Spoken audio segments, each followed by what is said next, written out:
It's Spoilerin time. This is the show that is in the Cordkillers universe, the Cordkillers extended universe, where on Cordkillers we talk about how to watch things. On Spoilerin time, we talk about what we watched. This week we're going to talk about season 1 of Peacemaker, going to encapsulate the whole season. We're going to talk about the Righteous Gemstones season penultimate episode 8 of season 2, and Raised by Wolves episode 4 of season 2. I'm Tom Merritt. He's Brian Brushwood. Yeah, but more importantly, we get to feast with a whole group of people, including Hollywood's own Meryl Barr. Thank you so much for joining us. I'm back. Yay. Can't wait to talk about Peacemaker. So excited. All right, let's start with Peacemaker, talking about the whole season from start to finish. Brian, what'd you think?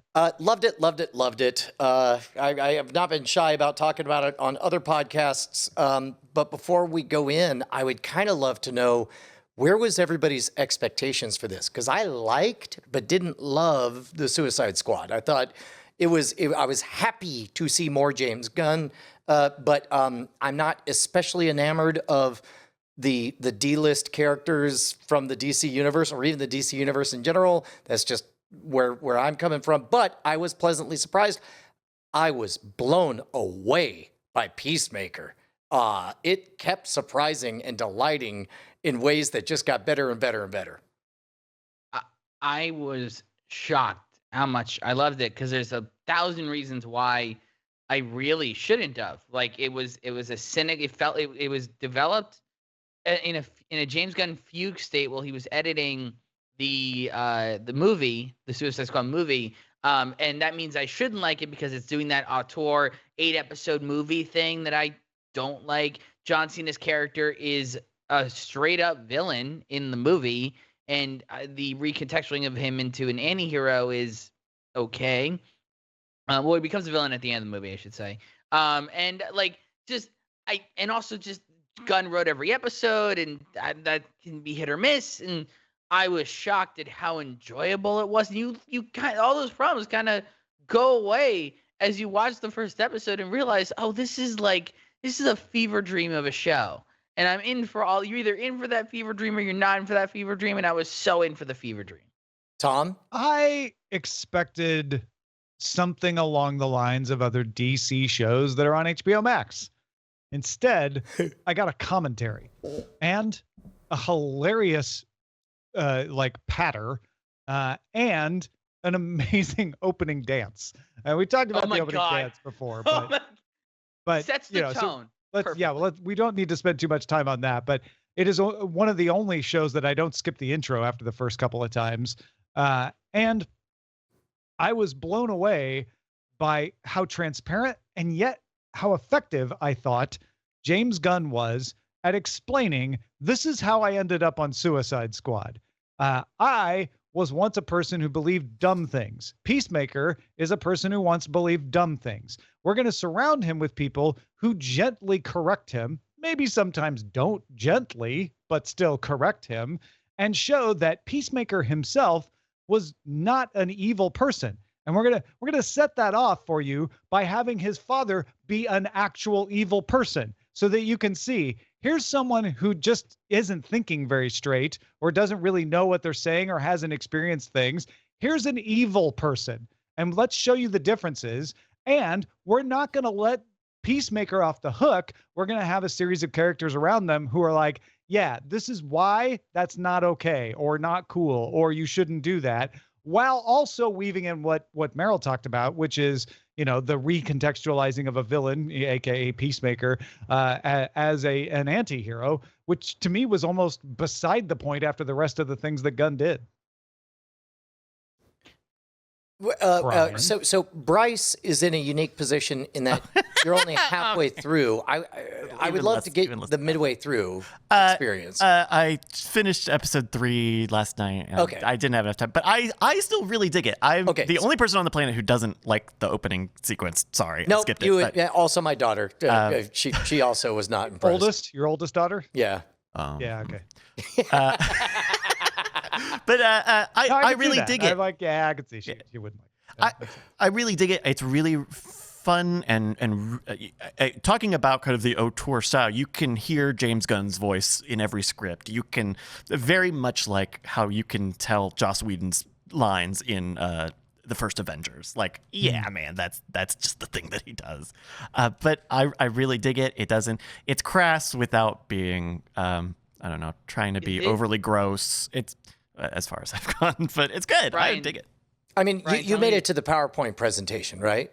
No, that's 4. No, that's 4. I only just got to where they actually found out what a butterfly is. They Got saw it. Okay. a butterfly. Well, spoiler for you, at the beginning of episode 4, they literally have a PowerPoint presentation where they explain the entire series, and it's hilarious and great. That's great. And once you get past it, you're going to be buckled in for the whole ride, I think. Like, for a show that took till the end of episode 3 for you to know who the bad guys were or what great. Hey, you know what? That is a very difficult thing to do. And it's a testimony to like how well these characters are written and how good the performances are also. Brian, tell me if you agree. This show would makes it for a great double feature binge, double series binge with Harley Quinn. This and Harley Quinn are perfect together. There was definitely, I don't know if you caught the Easter eggs, that again, they're DC Easter eggs, so it's hard to even call them an Easter egg. But after having watched Harley Quinn, I was very primed for the voice of the direction and writing of Peacemaker. I think that helped out tremendously. You know what? The more I'm talking this out, the more I full-throatedly agree. Yeah, I think that's the way to do it. I think the other interesting thing is James Gunn showed, no, it's not just late 70s hits that I can weave in. What if I just pick hair metal as a genre? And I'm gonna pick the perfect hair metal song, not only for the open, but for every moment in the show, including having them sing a Hanoi Rocks song and pull a tear from your eye at the camaraderie that it inspires. I just thought that was genius how he pulled that off. What did you think of the structure of having kind of either extended takes of bits that were in the show or cutting room or, hey, let's just have some fun with it takes after the credits? They never went out of their way to explain what they're doing, but intuitively it's like, this is a scene you remember. Here's some other, I don't know what this is. Just, do you want to watch it? We just let John Cena riff, and here's more of the riff that we didn't use. Yeah. I like that, honestly, more than if there was a post-credit at the end of every episode, because it kind of showed that, like, no, this is a singular story. There's not extra stuff. We don't want to tease things. The story is the story. But audiences of these kinds of media have really gotten used to there being stuff at the end after the credits. So they're like, well, let's give you something. Let's give you something that you'll like. And here's more of one of the funny scenes from any I episode. almost felt like it was a creative outlet where they could say, God, that is such a great riff. It's a shame it doesn't work. And so instead of either making a bad decision and leaving it in and throwing off the rhythm of the episode, or letting it sit on the cutting room floor and never getting seen, they're like, what if we just put the full riff at the end of the show? That way people can see the brilliance of the improv, but it won't interrupt the meter. It was a little bit of a peek behind the curtain into the culture that they created on set, because everybody clearly is having a good time. And the sheriff moment when he's giving the speech, like, very quickly, he's way off the speech that he's giving to the television, and very clearly everybody on set has been told, no, try to play it straight, like this is the show. And you could tell the sheriff is trying to crack up everybody on set, but everybody is refusing and they're staying in character. And it only makes it more and more fun. I'm smiling even thinking about it. It's so great. Yeah. The other thing is, on that improvisation thing, they really let everyone go. Like this, that's something really inherent to more television than film. In television, especially after enough time with a cast and crew for this long, they just start going off and getting a little crazy. The great TV shows know how to play into that. This is an example of that. Like, this is classic television. It's got your classic streaming era thing where it's one story, 8 episodes, very, very serialized, uber serialized in a lot of ways, but it really plays like a television Cliff show. Singer in the really chat appreciate that. answered a question that was on my mind, which was, for the life of me, I couldn't have guessed on the PowerPoint scene whether or not the list of that John Cena runs off on was improvised or if he was reading it off of a cue card. And according to Cliff Singer in the podcast, apparently just John Cena went for 20 minutes nonstop, just He without named a break. BTS, by the way. He named BTS, which I had to show to my wife, and she's like, "Oh yeah, John Cena is a huge K-pop I fan." wonder. It's if- amazing. I genuinely want to know if he named Dwayne Johnson and they cut it, or if he didn't go there. I want to know so bad. But can we talk about the cameo in the finale? Or rather, the 4 cameos in the finale. Yeah, it's fine. What's funny is I'm so disengaged from the movie DC universe that I legitimately didn't know. I assumed from context clues that they were all played by the actual actors from the movies or whatever. But I do like the fact Aquaman and Barry Allen were definitely played by the actors. Well, from the they movie. had the CG mod. He got the CG models from the Snyder movies to use them. So it is the Henry Cavill and Gal Gadot CG models. That's why you don't see their faces. Gotcha. but regardless, it's now apparently canon that Aquaman has a fetish. Well, Aquaman would disagree, but much like Batman and Harley Quinn. but Barry and Peacemaker seem to think it's true. Yeah. I thought that was real. This is where I think DC is letting doing things that Marvel won't let their characters do. There's no world where fantasy scenario, they do a Deadpool show, right? Ryan Reynolds Deadpool for 8 episodes. We're gonna follow him all around, and then at the end of it, the Avengers show up. There is no world where Tom Holland's Spider-Man is going to say the F word. That's not going to happen. It could happen in the DC Universe show, and that I appreciate. Yeah, I thought there were some other ways in which Peacemaker benefited from being DC as well. This isn't a criticism of the Marvel shows, but the Marvel shows have to feed a larger narrative. Peacemaker very clearly didn't. Like it had some hooks it had to hang off of, but it's not. There's no DC extended universe that it was like, they're obviously setting up this villain for the future X movie. They were allowed to just have fun. Along the way, can we give a brief nod to the acknowledgement that somebody who becomes somebody like Peacemaker comes to that place from a place of very extraordinary deep pain? That moment when he's doing bong rips and remembering his childhood and trying to jam out, it's like I was half on the edge of just bursting into tears at the monstrous childhood that he had to go through. It was a very James Gunn maneuver. There's a lot of deep family issues, including Adebayo, not the least of which. Oh yeah, right? yeah. And that depth allows the comedy to play because you don't start to feel like, it's fun, but it's shallow. Like it works on all the levels. The only thing I worry about now is now they've confirmed there's going to be a second season. The second season one will not be written in a fugue state the way this one was, where everyone doesn't know the story very quickly. James Gunn's editing Suicide Squad. He's in lockdown. He's got nothing to do. He's bored out of his mind. And all he could think to do is write 8 episodes of Peacemaker, and then went to Warner and was like, you want to do it? And maybe he wrote 1 episode. I don't know how he actually did it versus what Hear he that, says, Hollywood? Cause more pain to James Gunn. my only worry is going into season 2. He is writing it alone. There won't be a writer's room, but it's not going to be in that same fugue state place. Is it one and done, or is it going to be that it's going to have a lot to live up to, because this really. So you're saying we need to buy James Gunn some daddy grass or something and just get him in a fugue state? Daddy grass. That's very good, Tom. But I want to be hopeful. I want to be hopeful. I want to believe that they know their show, and that watching another adventure with these people works out. I want to hope for the best on that. I want more Eagly. Oh my God. Yeah. I want Eagly to cameo I want Eagly to cameo in other DC films, and just you see him flying overhead once in a while. It's like, you know what? Just every time you see a bird, that's Eagly. That's Eagly.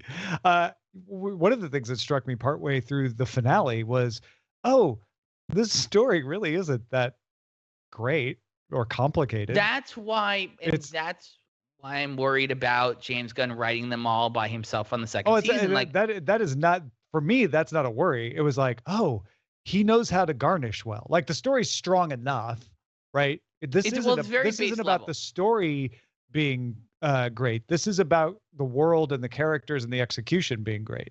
Yeah, the story is very paint by numbers. We have to go stop the alien threat. Yeah. The alien threat has a giant alien kaiju. We have to kill the kaiju, and then the aliens will die. Like, I felt a little bad about killing the cow. So such neotinous eyes. Yeah. So like that's the only thing that worries me is the plotting. I feel like yes, the only thing that worries you is that he might be happy and whole and not have pain to put into the page. we hear you. You are heard. Yeah. All right. Any other thoughts on Peacemaker season 1? No, I'm good. Meryl? I'm good. I'm happy. All right. Well, I am good as Peacemaker was good. So that's Peacemaker season 1. And we're going to say goodbye to Meryl. Thanks so much, Meryl Barr. Thanks for having me, guys. guys. Love you, Meryl. With us. Let folks know where they can go find you. Twitter.com/Meryl Barr, MERRILLBARR. Excellent. The best names have double consonants, as I always say. Thanks again, Meryl. Bye. I'm more of a double vowels kind of guy. Yeah. Are you? I could go double Would consonant. Would you say that? Should I? All right. Let's talk about the Righteous Gemstones. Episode 8, season 2. I really liked this episode. I don't know what it was. Maybe I was just in a better mood when I watched it than I was last week. I sat down thinking, I'll watch as much as I can before I fall asleep, and then I'll probably have to finish it tomorrow morning or during the day. It took me right to the end. I couldn't stop. I don't know if it was the kind of the fatalism of Eli, where I'm like, oh yeah, this is not good. He's being nice to everybody. What's going on here? I don't know if it was the sort of the falling back into the family dynamic that having Eli back had. I don't know what it was, but I really, really enjoyed it. What about you, Brian? I think what I loved about it is that it's pulling that HBO trick of the next to last episode being the real finale, and then they spend the last episode setting up the next season. And in this case, we have all these characters that find peace. We have, including Eli Gemstone. He takes responsibility. We get finally the release of course, it wasn't Junior, even though they waited all the way until just now to reveal that to us. We get the twist of it was somebody else. But Junior is like, yeah, no, my dad was a piece of garbage. I do forgive you. And he's like, but he had some money. And Eli's like, yeah, I think I could take care of you. And then meanwhile, the kids get along. He has that father-son moment with Jesse that Jesse has clearly craved since childhood. And the most surprising bit is we get real redemption and real closure for Baby Billy's story, featuring Macaulay Culkin, who I ain't seen since he was in this very house. Yeah, that was such a great scene where you're like, is he gonna acknowledge that? Like, why did he even let him in if he's just gonna sit there stone face? It was so believable that's what somebody who's like, yeah, I barely remember you. I kind of made an idealized version of you, but now you're here and I don't really care. And I don't know, that was so deftly done, I thought. They introduced a new conceit that we haven't seen before. And I don't think they're saying that Baby Billy is literally crazy seeing Tyler Durden's around or whatever. But they only did it twice. Tyler Amy's. And they give him, the living memory of his sister and how she would have behaved in these situations. As a 1-2 punch, it was great. Like laying on the guilt and then just cut to her cackling relentlessly as only a sibling can at his pain. So good. I mean, it's like one squirt, no more COVIDs. It was great. What I liked is last week when he was doing the medicine infomercial, he didn't say COVID. He said like COVAs. And I was like, did they want to say COVID and they didn't? And then this week they definitely say COVID. Also, calling Keith Queef was and so just good. Like, just rolling past. Just keep going. Like, yeah, beautiful. Yeah. Also, the only thing that was less believable was that Kelvin could in fact carry the cross. I mean, look, at that moment, But at dude, that point, I I'm didn't so care. I was on like, yeah, board. fine. He I want him to. smashes Yeah. the plaster off of his thumbs, and by God, that man carried the cross. Maybe it was divine inspiration. Maybe it was. You go, And then, of course, at the end, he's like, "Now get off of my lawn." Yeah, we would have done that if you said. it's like, could've it's done your that every property. time. You could have just told us to go, your which, of place. course, was on all of our minds the entire time. But giving voice to it made such a difference. So good. Yeah. No, this was a great episode. It also, back to our ongoing sort of back and forth of like, how seriously do they take the Christian message or this waters that they're swimming? This was one of those more heartwarming, like, yeah, dude, it wasn't with a wink or a derisive, ironic nod that Kelvin tipped over the tables or what have you. You know, it's like, and it wasn't with an ironic detachment that forgiveness was had or whatever. I mean, it's like, I think it's that underlying sweetness with that underlying, with that louder than could be pettiness that makes this sing so loud for me. Yeah. There's a clear difference between the true Christian message, true in quotes, and the exploitation that some people will use that message for. And this writers room gets it. They understand that difference, and it's not a bright line, right? They know it's a gray line between it, and they draw it perfectly with Gemstones. And it would be so easy for a show like this to slip into cynicism. Oh, easily, yeah. And I the, really expected it to at some point, and it really hasn't. With maybe a couple of minor exceptions, I don't think it has. Yeah. Well, and when it does, I mean, forgive the terminology, but there's a redemption that they have by bringing back some authentic feel goods. Yeah. So before we wrap this one up, do you think we find out who's behind the ninjas, or is that going to be a season 3 thing? If this is me basing my prediction entirely on the previous structure, like this felt so good that I actually thought it was the season finale, right up until even at the end when they said, I didn't send those cycle ninjas. And I was like, what? That's what next season will be about. And I realized like we've closed all the loops. We've closed all the doors and on Baby Billy, on the family, and everything is sealed up. This next episode will be nothing but exposition for next season's arc. It'll be focused on it'll be Eli coming home with Junior explaining, oh, it wasn't Junior. We don't know who it was. It'll be Baby Billy coming back and reuniting with his fiance. And then like you say, focus on who was it? I think it was the Listens. It's got to be the Listens, nope. right? Hard disagree because there's one moment that it lingers a little bit too long on Gideon. I'm convinced it's the boss of his boss from Hollywood Stuntland. And then someone suggested it was his ex-girlfriend, right? Well, that's what I said before all 4 Cycle Ninjas were revealed to be male. One just happened to have long hair. She might be behind puppet master pulling the strings. Could be. Were they all male? I guess I don't remember from the prison the ones escape. in the jail. The jailer. Okay. Yeah, 4. Well, and why did they break out 4 prisoners if only one person got caught? All 4 got caught. You fell asleep that episode. No, I didn't. One of them got away for sure. No, all 4 of them got caught. One was knees and toes. The next one was out in front where Jesse prayed, please let me win. The third was taken out by Gideon when he zapped him in the butt and they collided into a car. The fourth was in the jousting tournament at the end. All 4 were caught. Jousting tournament? Damn, Yeah. I need to. It's called Staying Awake the Whole Show. You should try it sometime. I did. Right, too much daddy grass. What was the joust? Okay, I have to watch the show. It's a good show. No, don't worry about it. It's fine. It's Joust. It's fine. It's fine. Any other thoughts on the Righteous Gemstones 208? It's great. It's a really good great show. It's so good. All right. That is the Righteous Gemstones, season 2, episode 8, the penultimate episode. Let's talk about Raised by Wolves, season 2, episode 4. I honestly did watch this in 2 parts. Not as raving as I was about Gemstones, but I liked this more than the last episode. I felt like I was making some progress this time, especially because she got her eyes back, I guess. Tom, I'm enjoying this show a lot better now that I'm expecting less from it. Maybe that's what happened to me too. Yeah, it's possible. Yeah, it's rubbery. It's handholdy in a way that normally I don't dig. The first season was very challenging.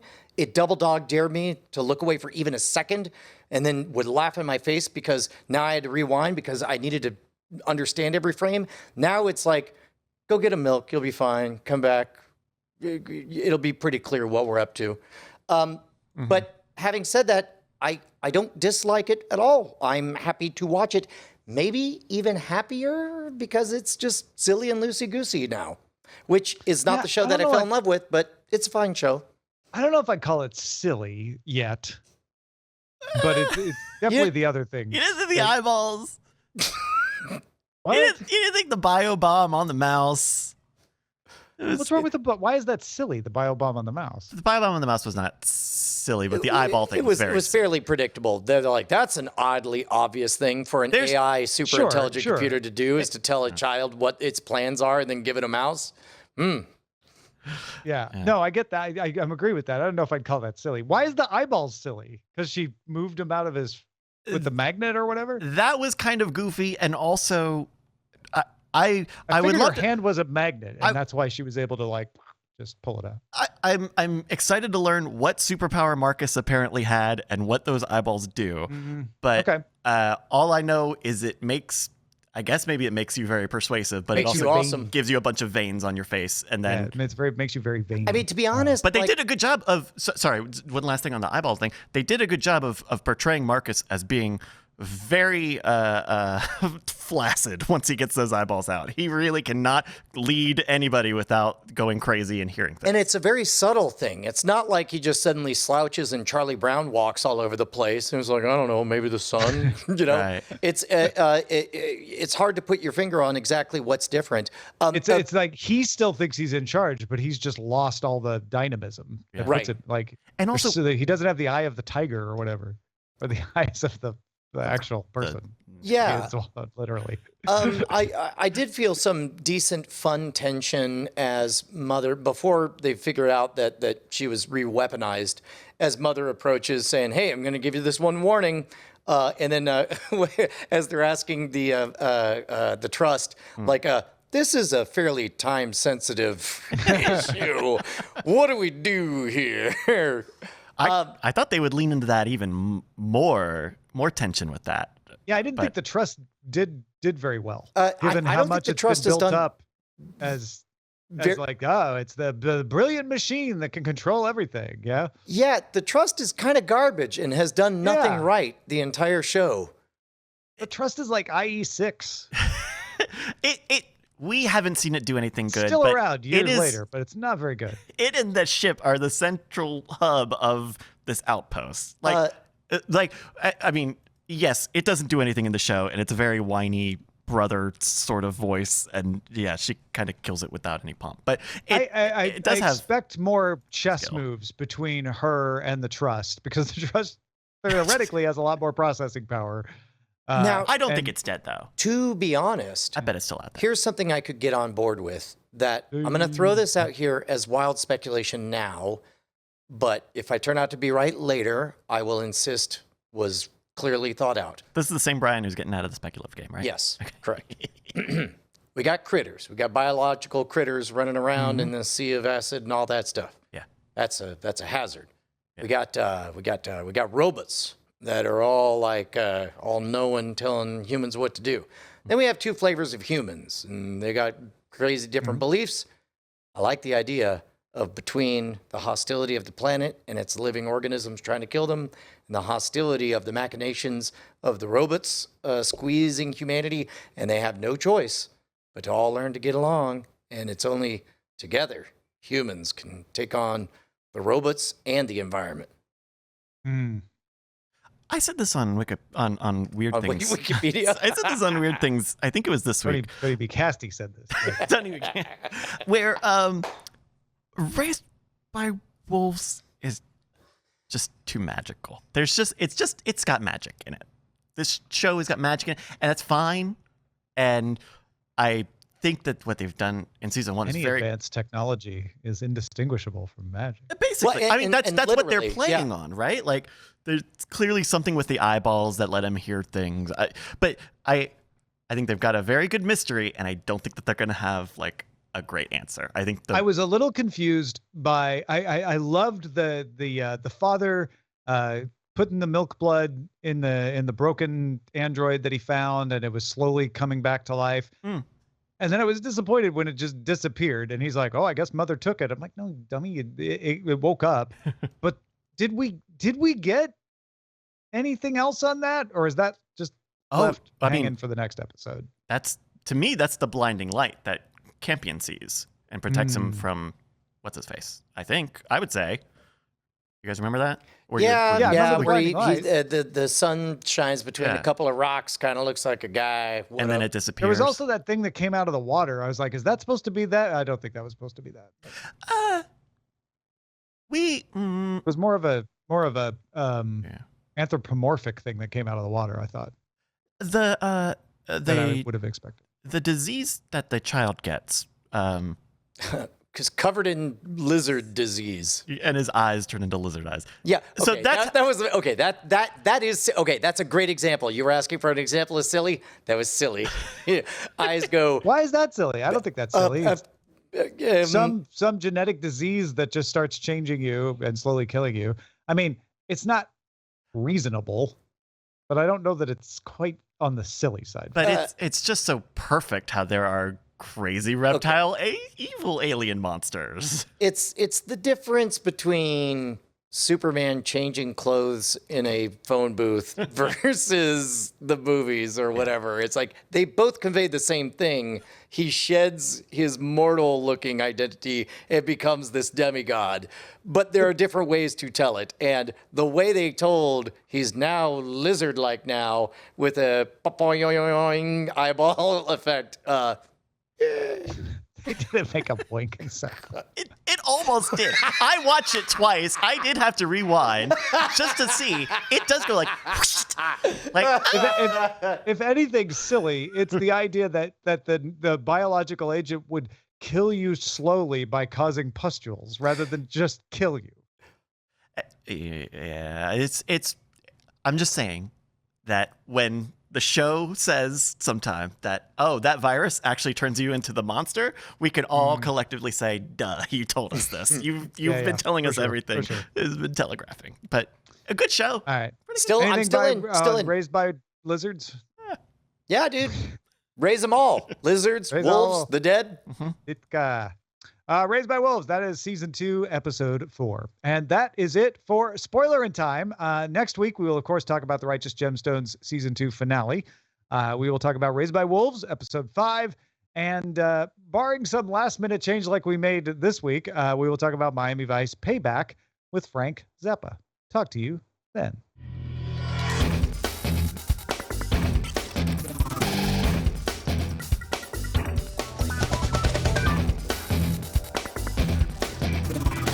Diamond Club hopes you have enjoyed this program.